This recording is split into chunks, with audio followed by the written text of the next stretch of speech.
Olá, alunos, tudo bem com vocês? Mais uma semana, graças a Deus.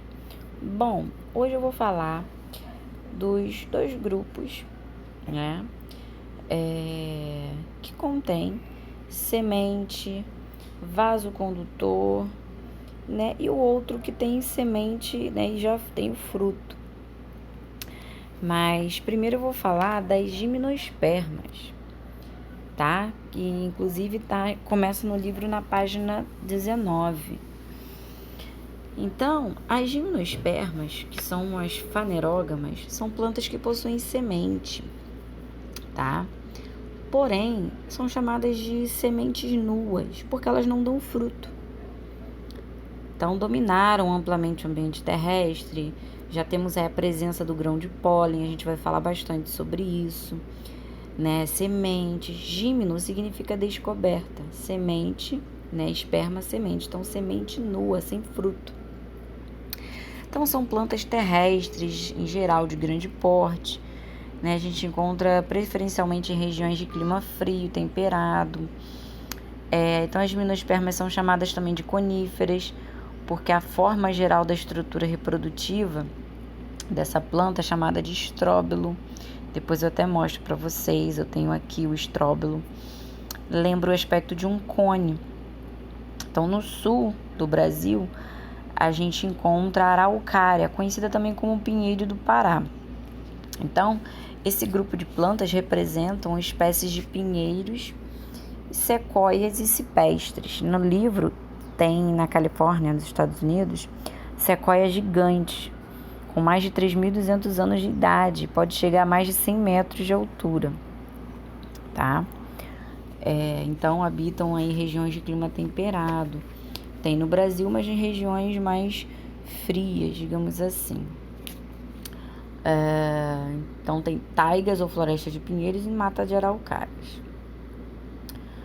Como eu falei, porte elevado, tem vasos condutores, maiores e mais antigas árvores, contém raiz, caule e folha, folhas com cutícula, né, que é uma camada impermeabilizante que não deixa desidratar, né, é uma adaptação.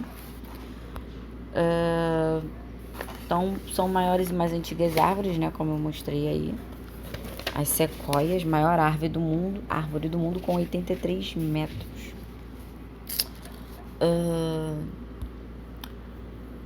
Então, folhas com cutícula, né? Então, tem exemplo aí a taiga no hemisfério norte, mata de araucária no hemisfério sul, como aqui no Brasil. Aí temos as tuias, vários tipos de pinheiros, né? Inclusive muito utilizado para enfeitar as árvores de Natal. Uma data muito comemorada, né? Aqui também no Brasil. Cipestres, tá? Todas elas aí compõem as gimnospermas. Bom, então assim, como as pteridófitas, as gimnospermas apresentam vasos condutores de seiva. Só que tem um diferencial do grupo anterior, que é a presença de órgãos de reprodução bem desenvolvido e evidente, chamados de estróbilo ou pinha. A gente observa bem, né? E a formação de semente, que nas briófitas e pteridófitas, que a gente falou anteriormente, elas não têm semente. Esse grupo já tem. Então, percebam que eles já vão evoluindo, né? Vão se tornando mais complexos. Outra característica também marcante, importante, é que eles vivem independente da água para reprodução. Elas não necessitam de água, tá? Elas vivem independente. Lembra que eu falei dos répteis que conquistaram definitivamente o ambiente terrestre? As gimnospermas também.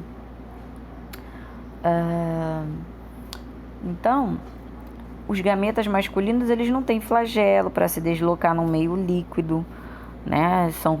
No entanto, como é que eles são conduzidos, né?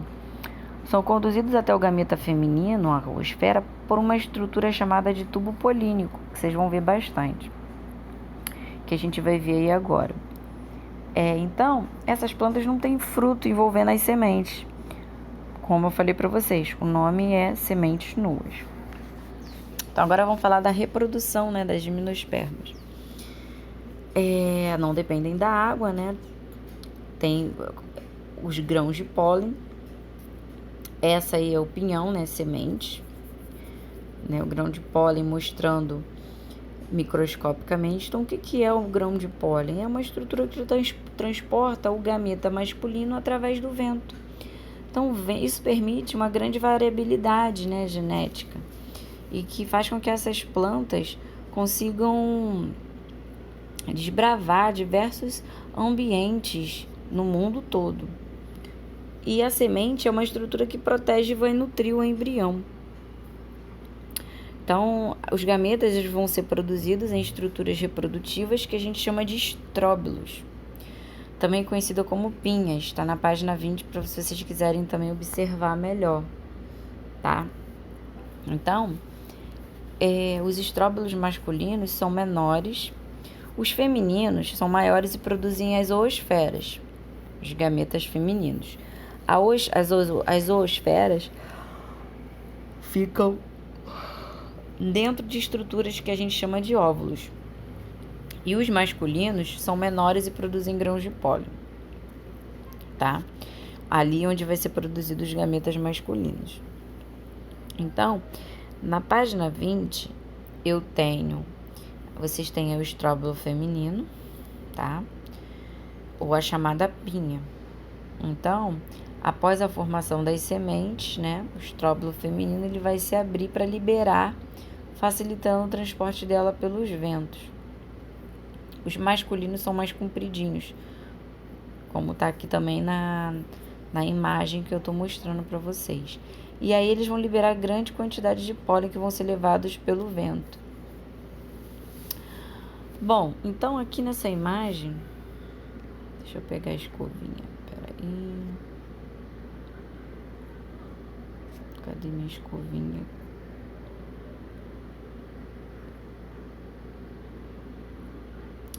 Então aqui a gente tem a pinha masculina, né, que é o estróbilo masculino, que vai ser liberado os grãos de pólen, tá? Carregados, né, pelo vento. Aqui nós temos a pinha feminina, no qual vai produzir os gametas femininos. A oosfera vai estar lá no óvulo. E aí, o que acontece? Vai ocorrer, né, com a fecundação, ocorre a formação do que? Do tubo polínico. Deixa eu jogar isso aqui para cá. Temos aqui a formação do tubo polínico. Ai, esse negócio não sai daqui. Queria tirar isso aqui para mostrar para vocês. Ó, o tubo polínico tá bem aqui. Vai ocorrer a formação. E com essa fecundação a gente vai ter a produção o quê? Formação da semente que vai gerar uma nova planta, tudo bem? Então, pinha masculina, formação dos grãos de pólen, pinha feminina, a oosfera, que vai ocorrer a fecundação, né, o vento ele vai carregar os gametas masculinos e aí vai ocorrer a fecundação. Então, a gente tem aí plantas monóicas ou dioicas. O que vem a ser uma planta monóica e uma planta dioica? A monóica é a planta que apresenta indivíduos com os dois sexos, aquelas que são hermafroditas. Então, numa única planta vão ter os dois aparelhos reprodutivos. E dioica é a planta que apresenta indivíduos com sexos separados. Uma vai ser masculina e a outra vai ser feminina. Então, vai variar bastante. Agora a gente vai falar sobre as angiospermas, tá? As angiospermas.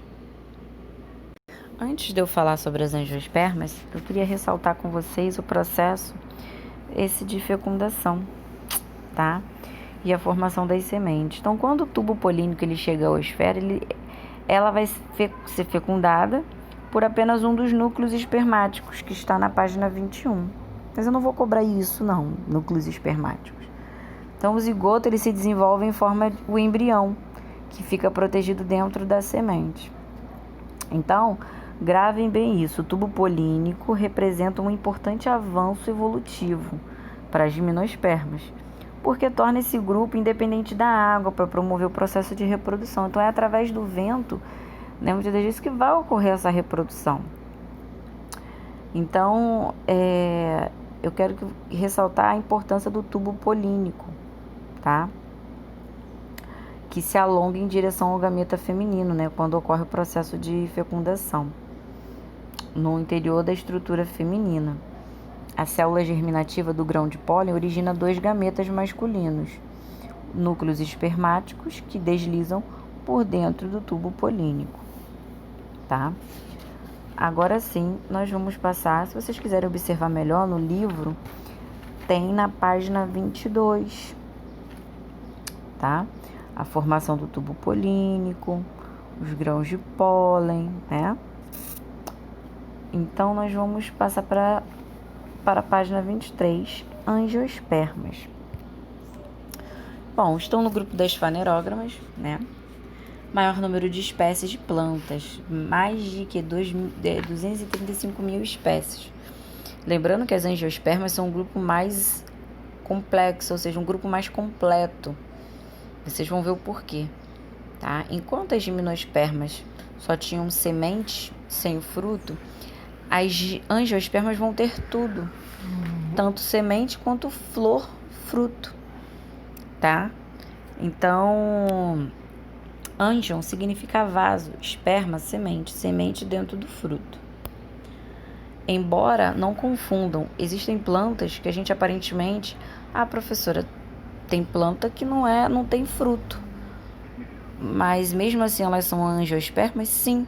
Por mais que você não vê o frutinho dela, mas ela tem a flor, tem a época reprodutiva, tá? Eu vou mostrar para vocês. Então, possuem raiz, caule, folha, flor, fruto e semente. Arbustos, né? Tem arbustos, herbáceas, arbóreas, tem de tudo que é tamanho. Então, aí, capim, que é exemplo de uma herbácea, arbusto, planta arbórea, tá? Tem vários tipos. A gente olha assim, professora, não tem semente, eu não tô vendo semente, não tô vendo fruto. É uma angiosperma? É, porque não é o período de reprodução delas. Então, eu não coloquei aqui, mas, assim, as angiospermas, elas podem ser encontradas em diversos ambientes, tá? E é o mais diversificado do reino plantário. Então, os frutos produzidos pelas angiospermas são extremamente importantes para a manutenção dos ecossistemas, porque eles servem de alimento para diversos animais, além de auxiliar na dispersão de várias sementes no ambiente. Na página 23, está mostrando a gralha azul, que é uma das espécies, né, que auxilia na dispersão da araucária no ambiente. Então, existem muitas das vezes animais específicos que vão fazer essa dispersão de certas sementes. E igual polinizadores, a dama da noite, existe um pássaro que só ele, né, vai fazer a polinização da dama da noite, e por aí vai. Então, em alguns casos, quando as aves e morcegos vão se alimentar de frutos, vão carregar as sementes no sistema digestório, e aí elas vão eliminar com as fezes quando elas vão defecar em outros ambientes. O que vai acontecer? Passou pelo processo digestivo, né? Vão germinar e darão origem às novas plantas quando elas defecarem. Dessa forma, gente, são os animais frugívoros, né? Que se são chamados assim porque eles se alimentam principalmente de frutos, mantêm as florestas de diversos ecossistemas. Então, muitos desses animais ajudam a espalhar as plantas. Não é só o pólen que espalha, mas os próprios animais, os insetos também, né? No caso, a gente falando aí de artrópode, né? Mas, enfim, falando especificamente, generalizando animais como um todo, que comem as sementes e depois jogam.